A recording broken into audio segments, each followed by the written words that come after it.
오늘도 주님의 말씀을 통해 하나님 나라를 누리는 복이 있기를 주님의 이름으로 축원합니다. 우리가 이제 사도행전 말씀을 보고 있는데 아직은 앞부분이라고 할 수 있죠. 9장까지 보았는데 이 내용을 보면서 사도행전이 어떤 책인가 우리가 조금 이제 힌트를 얻어가죠. 사도행전이 어떤 책이라고 여러분은 느껴지십니까? 이전에는 우리가 그냥 대표적으로 알듯이 성령행전, 사도들이 성령 받음으로 이제 일어난 일들 이렇게 생각해 왔을 거예요. 우리가 이번에 이제 묵상하면서 저는 이제 새롭게 깨닫게 된 게 뭐냐면 사도행전이라는 책이 사명에 관한 책이구나, 이것이 보여져요. 정말 우리를 왜 택하여 부르셨고 구원하신 그 목적, 그게 바로 우리의 사명이라는 거죠. 그래서 그 사명을, 예수 그리스도의 증인이 되는 그 사명을 이제 기록해 놓은 게 사도행전이에요. 그래서 그 사명의 사람들이 어떻게 세워졌고 또 세워진 그들이 어떻게 그 사명을 감당했는가, 그게 바로 성령인 거죠. 사명을 감당하기 위해 성령을 부어주신 것이고 성령을 감당해 가면서 그 성령의 인도하심과 이끄심을 받았던 것을 기록해 놓은 거예요. 그러니까 성령이 주제가 아니라 사명이 주제죠. 사명에 대한 것을 보여주고 있는 거예요. 그러니까 우리가 사도행전을 보면서 사도들 대단했구나가 아니라 우리의 사명을 다시 한번 점검할 수 있는 시간이 되어져야 돼요. 나를 왜 구원하셨는가? 나를 왜 택하여 부르셨는가? 이것은 순전히 우리로 하여금 예수 그리스도의 증인이 되라는 거예요. 주님의 증인이 되기 위해 성령의 충만함이 필요하고 그 성령의 충만함을 알고 주의 증인이 되기 위해서는 알아야 증인이 될 수 있겠죠. 그래서 그 성령은 우리에게 예수 그리스도가 누구신지를 가르쳐 주시고 생각나게 하세요. 그리고 말하게 하심을 따라 그 예수가 그리스도라는 것을 우리가 증언해야 하는 것이죠. 그래서 이것에 대한 것이 사도행전이에요. 그래서 우리가 다시 한번 우리의 사명을 점검해 가며 그 사명을 감당해 가는 사람으로 세워져 가기를 주님의 이름으로 축원합니다. 오늘 본문의 32절을 보면 그때에 되어 있죠. 그때는 어떤 때예요? 지금 9장의 앞선 내용이겠죠. 앞선 9장의 내용은 뭐예요? 사울이 어떻게 사도로 세워졌는가를 보여주죠. 사울이 이제 사도로 세워져 가고 있는 그때에 그럼 베드로는 그때 무엇을 하고 있었는가? 사울이 다메섹 도상에서 예수 그리스도를 만나고 또 아나니아에게 안수받고 세례받고 또 아라비아에 내려갔다가 다메섹에서 쫓겨 예루살렘으로 와서 그 제자들과 함께 예루살렘을 출입하는 가운데 있을 때 베드로는 아무것도 안 하고 있었느냐? 그게 아니라는 거죠.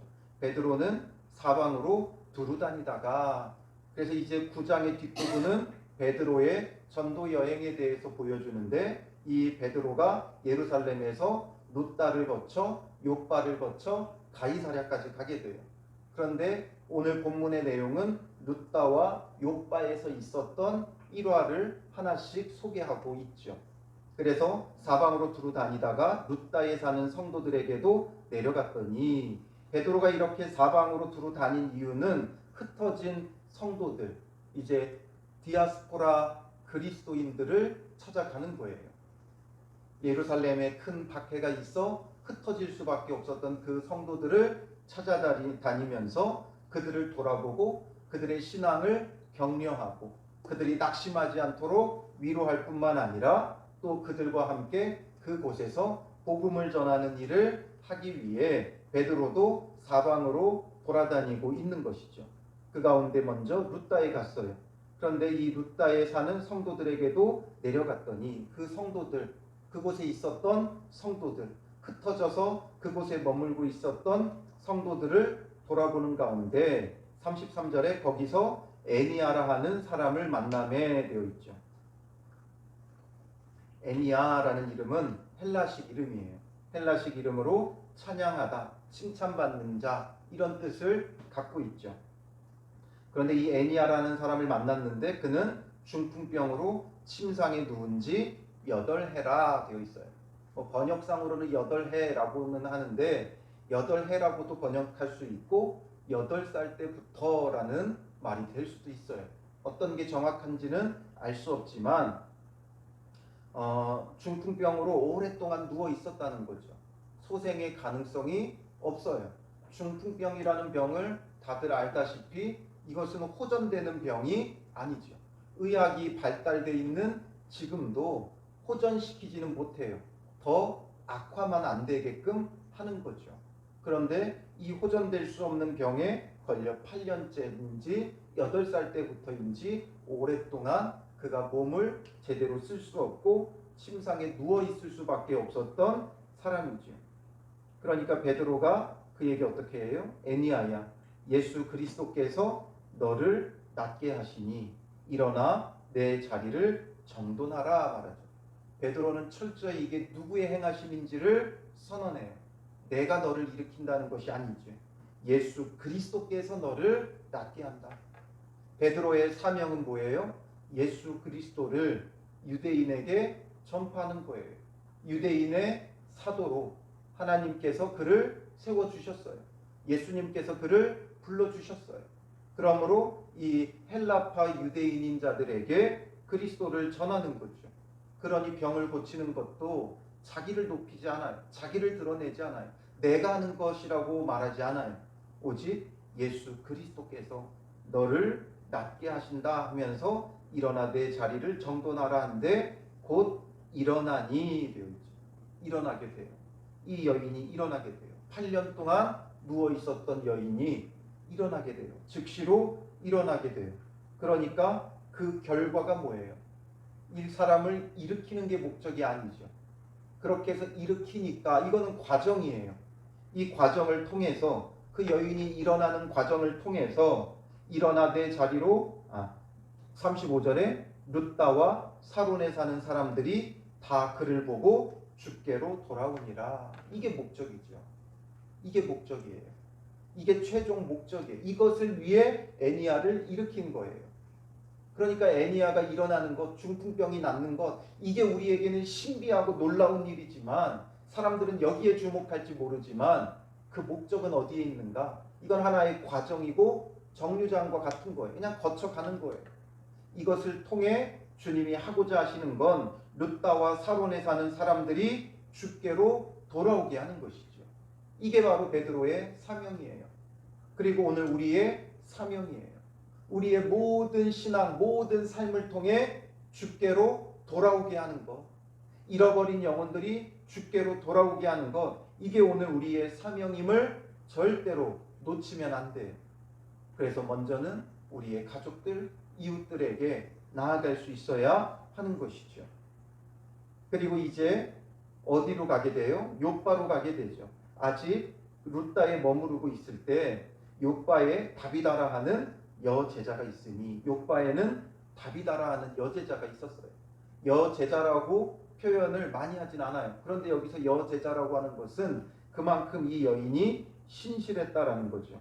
그 이름을 번역하면 도르가라, 선행과 구제하는 일이 심히 많더니. 다비다라는 여인인데 번역하면 도르가래요. 그러니까 다비다는 히브리식 이름이고 그걸 번역한 헬라식 말은 도르가죠. 이 말은 다 사슴이라는 뜻을 갖고 있는 말이에요. 사슴 같은 여인이다. 아마 이렇게 이름을 지어줬겠죠. 여제자라고 표현할 만큼 선행과 구제하는 일이 심히 많았어요.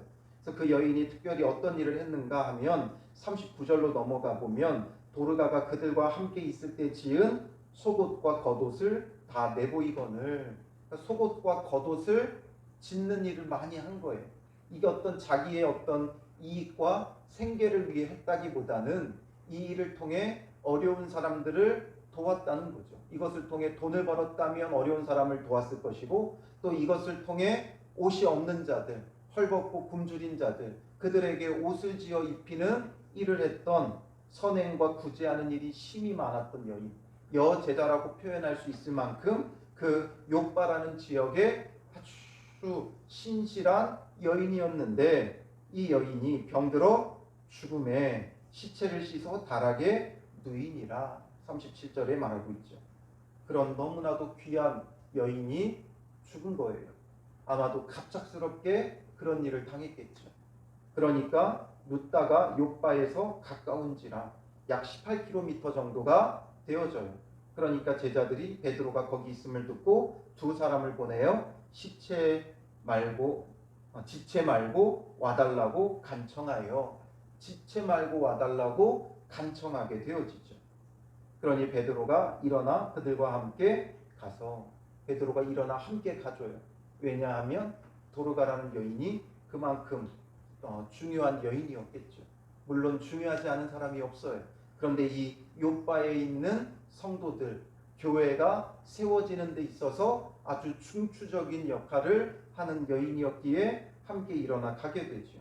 그러니 베드로가 그곳에 가서 40절로 넘어가 보면 사람을 다 내보내고 무릎을 꿇고 기도하고 돌이켜 시체를 향하여 이르되 다비다야 일어나라 하니 그가 눈을 떠 베드로를 보고 일어나 앉는지라. 베드로가 손을 내밀어 일으키고 성도들과 과부들을 불러들여 그가 살아난 것을 보이니 말하죠. 그가 살아난 것을 보여주는 거예요. 그 여인을 일으켰어요. 죽었던 여인인데 그를 일으켰고 일어나 앉게 하고 그리고 많은 사람들에게 그가 다시 살아난 것을 보여줘 증명하는 거예요. 그러니 어떻게 되어집니까? 그가 살아나는 것도 역시 목적이 아니죠. 최종 목적이 아니에요. 이렇게 살아나니까 그 다음에 결론이 뭐예요?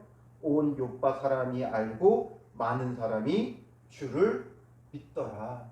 많은 사람들이 주를 믿게 하는 게 목적인 거죠. 우리가 목적이 무엇인가가 분명해야 되는 거예요.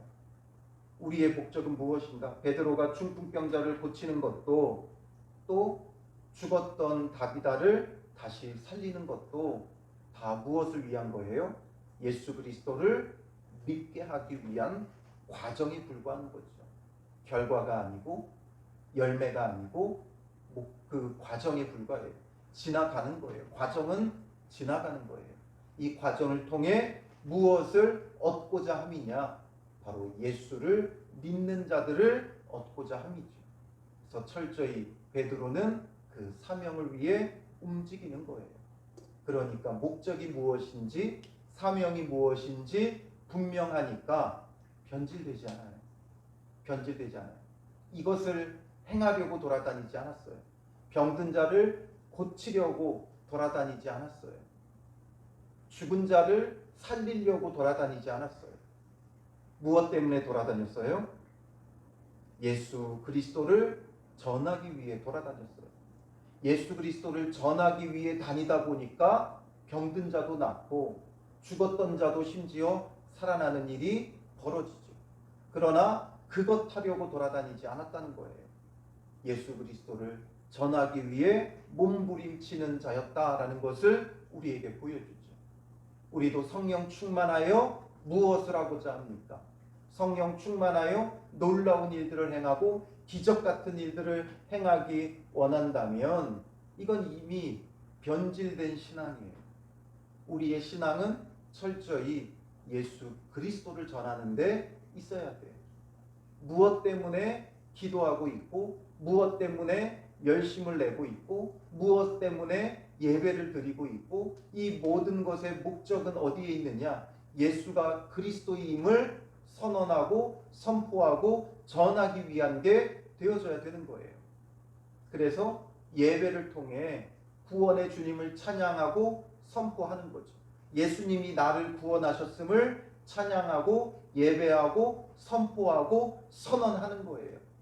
그것을 먼저는 예배를 통해 내 영혼에 선포하는 거죠. 예배를 통하여 내 영혼이 예수가 그리스도이심을 찬양하고 선포하는 거예요. 그리고 그것이 이제는 모든 사람들에게 온 회중에게 선언되어지고 선포되어진 그런 예배가 되어져야 되고 그 예배를 통해 이제 우리가 나아가 예수 그리스도를 선언하고 선포하는 예배가 되어져야 하는 것이죠. 이게 우리가 구원받은 이유예요. 목적이에요. 사명이에요.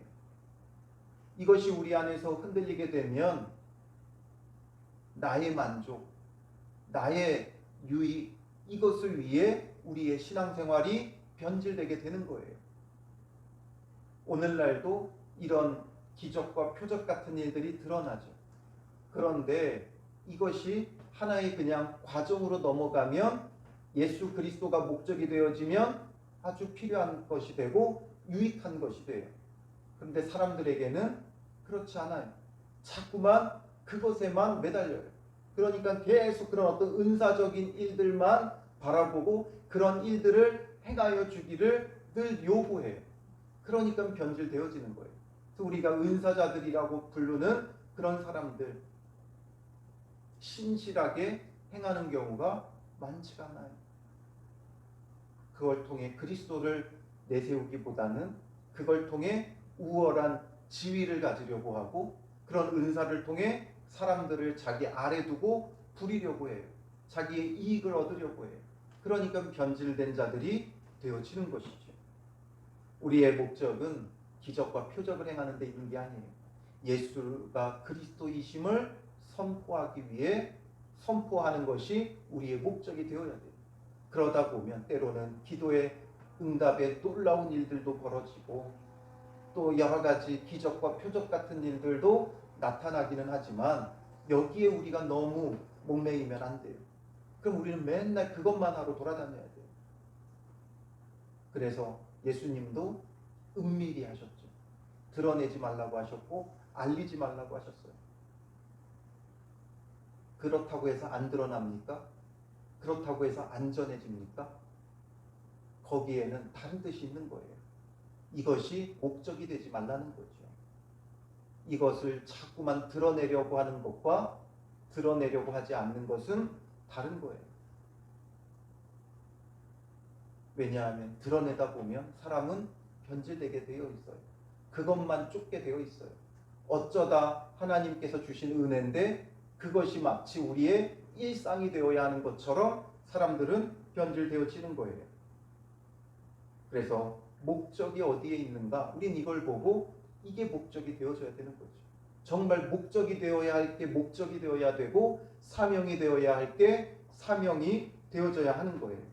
이 내용들을 보다 보면 무엇이 생각납니까?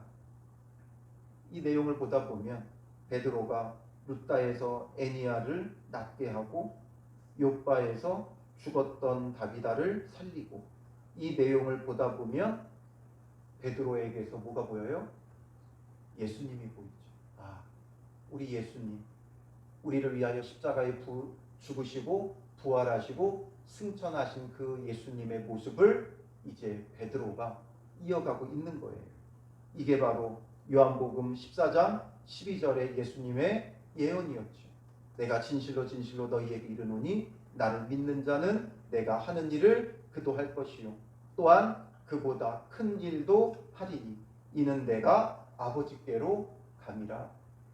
예수님이 아버지께로 가실 것이기에 승천하실 것이기에 이제 그를 믿는 자들이 예수님이 하셨던 일 그리고 또한 그보다 큰 일도 한다라는 거예요. 그보다 큰 일은 뭡니까? 예수님이 하셨던 일뿐만 아니라 그보다 큰 일, 예수님이 하셨던 일보다 더 큰 일이 있을 수 있나요? 예수님은 곧 하나님이신데 예수님이 하신 그 일보다 더 큰 일은 뭐예요? 무엇 때문에 더 큰 일이라고 말해요? 베드로는 예수님이 하셨던 것처럼 애니야를 중풍병에서 살렸어요. 예수님도 중풍병자들을 여러 차례 살리셨죠. 침상째 지붕을 뜯고 내려졌던 그 중풍병자, 그리고 중풍병에 걸렸던 백부장의 하인 이를 고치셨어요. 그리고 정확히 중풍병이라고 말하지는 않지만 오늘 본문의 애니야의 내용과 참 비슷한 베데스다 연못에 38해 된 그 병자, 이런 일들을 예수님이 하셨고 그걸 베드로도 지금 하고 있다는 거예요. 그리고 죽었던 자를 예수님이 살렸던 것이 두 차례 기록되어 있죠. 야이로의 딸과 나사로를 예수님이 살리셨어요. 오늘 본문의 내용에 보면 이 다비다를 살리는 내용은 특별히 이 두 가지의 내용이 전부 다 담겨져 있죠.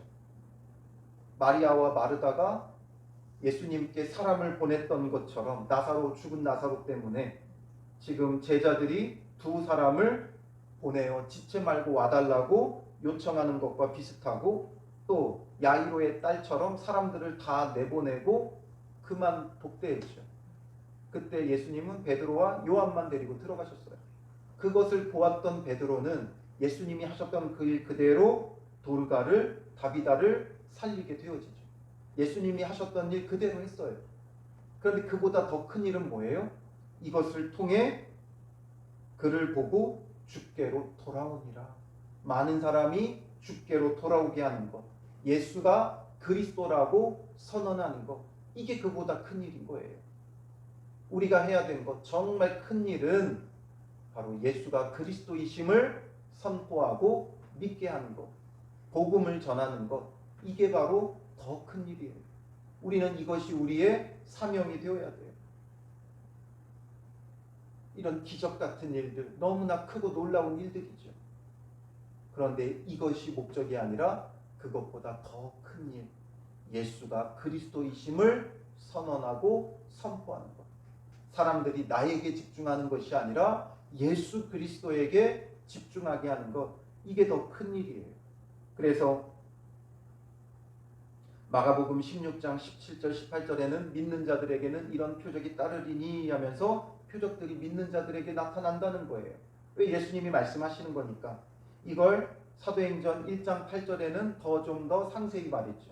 오직 성령이 너희에게 임하시면 너희가 권능을 받고, 권능을 받았으니까 이런 일들이, 이런 표적이 예수님이 하셨던 일들을 할 수 있는 거죠. 그리고 예루살렘과 온 유대와 사마리아와 땅끝까지 이르러 내 증인이 되리라. 예수님의 증인이 되는 것이 더 큰 일이에요. 더 큰 일.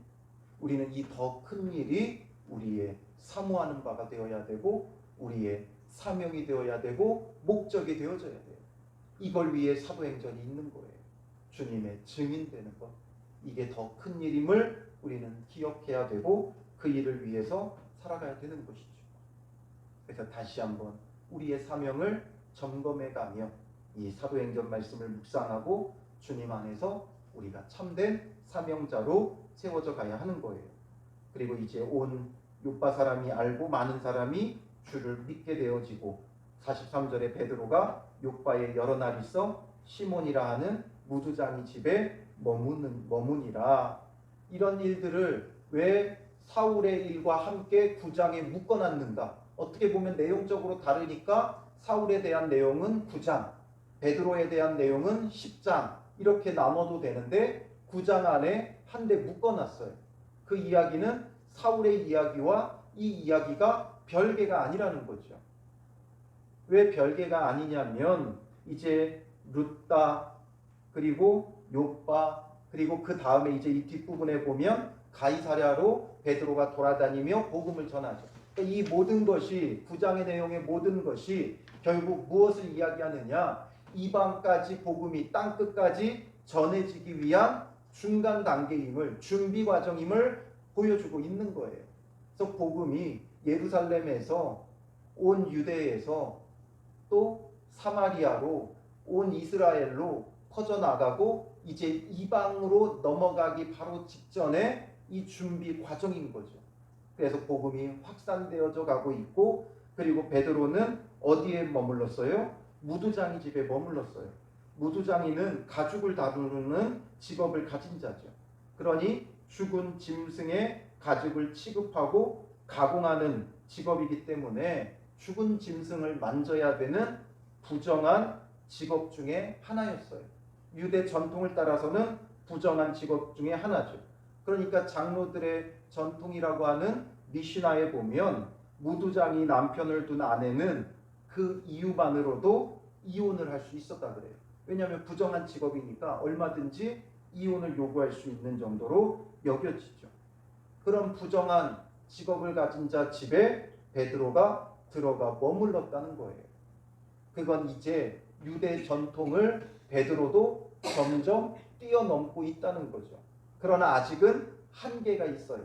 그래서 그 다음에 고넬료의 집에 구원을 베풀면서 그 과정 속에 이제 베드로도 이 한계를 완전히 뛰어넘게 되죠. 그래서 그 연결고리가 되어지는 거예요. 이방인에게 복음이 전파되기 위한 연결고리로서 지금 사울이 세워지고 베드로도 복음을 전파하며 유대인의 그 어떤 가치관의 한계를 점점 뛰어넘고 있음을, 그래서 베드로가 앞서서는 사마리아에 내려가 그곳에 있는 사람들에게 안수해서 성령의 충만함을 받기도 하고, 이제 이런 지역으로, 헬라 지역으로 점점 뻗어나가고 있음을 보여주고, 심지어 무두장이 집에도 머무르고 있고, 이런 중간 과정들이 있는 거예요. 과정 없이 모든 것이 되는 것이 아니라 이렇게 한 단계 한 단계 밟아 나가는 과정이 있고, 주님도 우리를 한 단계 한 단계 준비시켜요. 그러니까 갑자기 뭐가 되어지는 게 아니에요. 우리가 사명을 감당하겠다고 갑자기 마구 뛰쳐나가면 안 돼요. 우리에게 준비되어진 주님의 인도하심과 이끄심 속에 한 단계 한 단계 밟아 나가야 되는 거죠. 그래서 베드로도 유대인들이 가지 않는 사마리아 지역에 빌립의 그 전도의 열매 때문에 찾아가게 되고, 그 상종도 하지 않았던 사마리아 사람들에게 안수도 하고, 그리고 이제 유대 땅을 벗어나서 이 루따와 요빠와 가이사랴 이 지역으로 다니면서 헬라파 유대인들, 디아스포라 유대인들에게 복음을 전하며 증거하고, 그리고 무두장이의 집에도 들어가는 거예요. 그러면서 점차 복음의 영역이 확장되어져 가는 거죠. 점점 준비되어지는 거예요. 그러니까 이제 나중에는 고넬료의 그 환상을 통해 이제 이방인에게까지 복음을 전하기 위한 준비 과정을 밟고 있다는 거죠. 그러니까 열정만 앞서서 뛰어나가면 부딪히게 되어 있고 사고 나요. 갑자기 뛰어나가면 사고 나요. 그래서 우리는 말씀으로 훈련받으며 지금 내가 밟아야 되는 그 단계를 잘 밟아야 돼요. 그 단계를 밟지 않고 뛰어넘으면 사고가 나고 무너지죠. 그래서 조금씩 주님 안에서 나의 사명을 가지고 준비되어지고 또 내 그 사명을 감당해 나가야 하는 것이죠. 그래서 달란트 비유처럼 조금씩 한 달란트도 맡겨보고, 세 달란트도 맡겨보고, 5달란트도 맡겨보며 감당해 나갈 때 주님은 점점 더 많은 것을 맡기시는 거죠. 그래서 베드로가 예루살렘에서 유대로, 사마리아로, 또 그 외곽으로, 그 다음에는 이방인에게로 이렇게 그의 영역이 점점 커져 나가는 거예요. 사명이라는 게 그냥 감당할 수 있는 게 아니에요. 사명이 분명해야 되고, 지금 내가 밟아야 할 단계 밟아야 돼요. 이런 단계가 있는 코스들이 있죠. 그 단계를 밟지 않고 절대 그 다음 단계로 넘어갈 수 없는 거예요. 넘어갈 수야 있죠. 그러나 그 다음 단계를 감당할 수가 없는 거예요.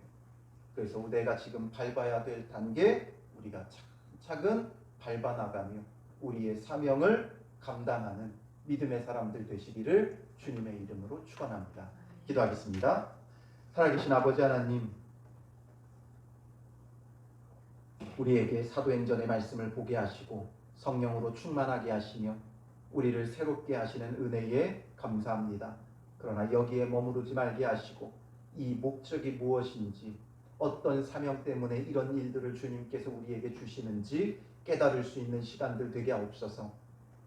각자의 삶 속에 그리스도의 증인이 되기 위하여 우리를 택하여 부르시고 구원하셨고, 우리로 하여금 사도행전의 말씀을 묵상하며 우리의 사명을 다시금 되찾게 하시는 주님이신 것을 우리가 깨닫게 하시고, 그 예수님을 만나는 시간이 되게 하여 주셔서 다시금 우리의 사명이 더욱더 분명해지고 우리의 비전이 분명해져 가는 시간들이 되게 하여 주시옵소서.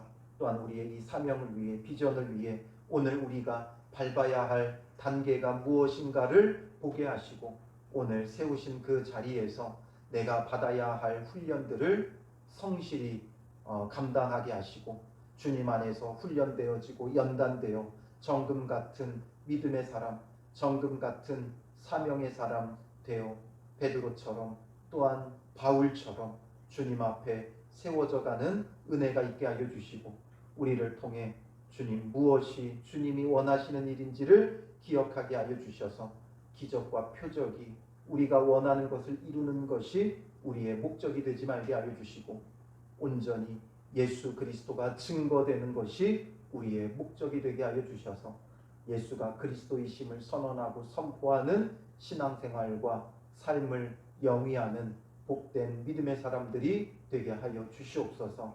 오늘도 세우신 자리에서 주신 사명, 주신 훈련, 우리가 성실히 감당하는 믿음의 사람들 되게 하여 주실 줄 믿사오며 예수님의 이름으로 기도합니다. 아멘.